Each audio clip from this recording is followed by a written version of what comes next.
जिसमें उनके घर भी थे, मेडिकल शॉप भी थे, झोपड़ियां भी थे।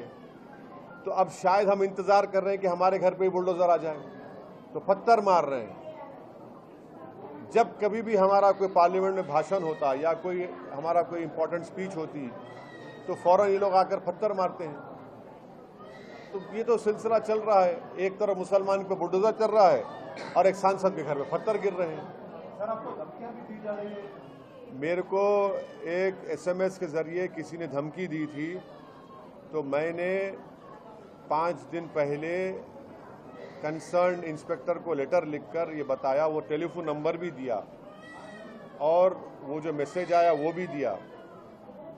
वो मेरे से आके पूछते कि सर आप लेटर लिख कर दीजिए कि आपका जो सीडीआर है हम निकालें। मतलब सीडीआर क्यों निकालेंगे, मेरा राइट टू प्राइवेसी का इशू है। मैं आपको दे रहा हूँ कि इस नंबर पर आया है, मैं आपको फोटो दे रहा हूँ, मैसेज क्या दे रहा हूँ, आप देखिए उस पर एक्शन लीजिए। मैं जो कह रहा हूँ ना कि बीजेपी के 9 साल में एक इनसिक्योरिटी का माहौल इन्होंने पैदा किया है, फिरका परस्ती के माहौल का बढ़ावा दिया है। जो बात मैंने पार्लियामेंट में कही थी वो आपसे कह रहा हूँ, यही तो उसकी मिसाल है। एक 4 मरतबा का सांसद हूँ मैं, और हर थोड़े दिन को मेरे पत्थर फेंके जाते, घर पर शीशे तोड़े जाते। अरे इसके पीछे उन लोगों का हाथ है जिन्होंने वर्दी पहनकर आतंकवाद के मुजाहरे किए ट्रेन में।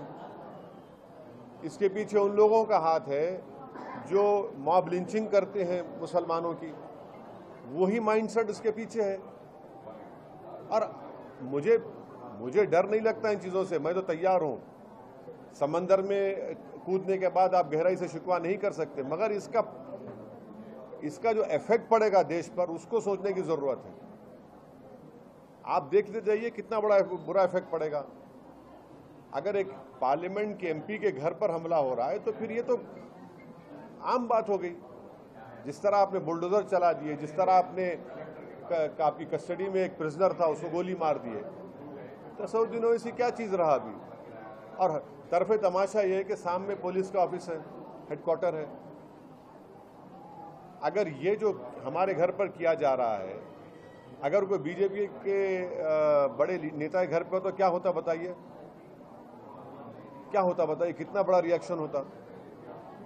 ये देश के लिए ठीक नहीं है, ये इसका नतीजा खराब निकलने वाला है और बीजेपी को इसका नोट लेना चाहिए। भारत के प्रधानमंत्री ना चीन पे बोलते ना बुलडोजर पे बोलते। 750 घर नूह में मुसलमानों के बर्बाद कर दिए गए।